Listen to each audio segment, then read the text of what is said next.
The Pentagon is freaking out about a potential war with China.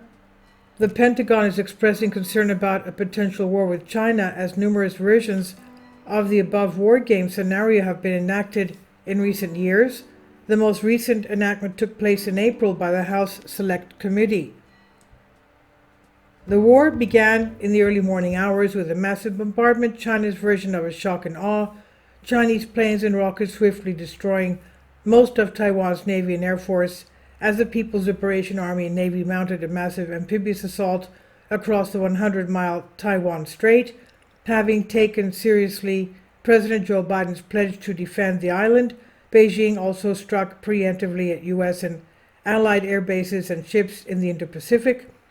The U.S. managed to even the odds for a time by deploying more sophisticated submarines as well as B-21 and B-2 stealth bombers to get inside China's air defense zones, but Washington ran out of key munitions in a matter of days and saw its network access severed.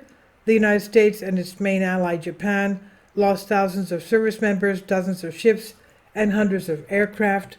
Taiwan's economy was devastated, and as a protracted siege ensued, the U.S. was much slower to rebuild, taking years to replace ships, as it reckoned with how shriveled its industrial base has become compared to China's. The Chinese just ran rings around us, said former Joint Chiefs Vice Chair General John Hayton in one after-action report. He said, "We knew exactly what we were going to do before we did it." Now, dozens of versions of the above simulated war game scenario have been enacted over the last few years, most recently in April by the House Select Committee on Competition with China. And while the ultimate outcome in these exercises is not always clear, the U.S. does better in some than others.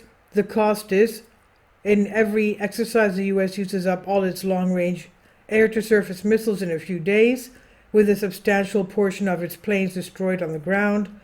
In every exercise, the U.S. is not engaged in an abstract push-button war from 30,000 feet up like the ones Americans have come to expect since the end of the Cold War, but a horrifically bloody one.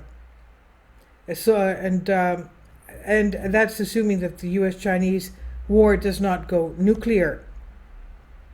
Now, the thing we see across all the war games is that there are major losses on all sides, and the impact of that on our society is quite devastating, said Becca Wasser, who played the role of the Chinese leadership in the Select Committee's war games and is head of the gaming lab at the Center for the New American Security.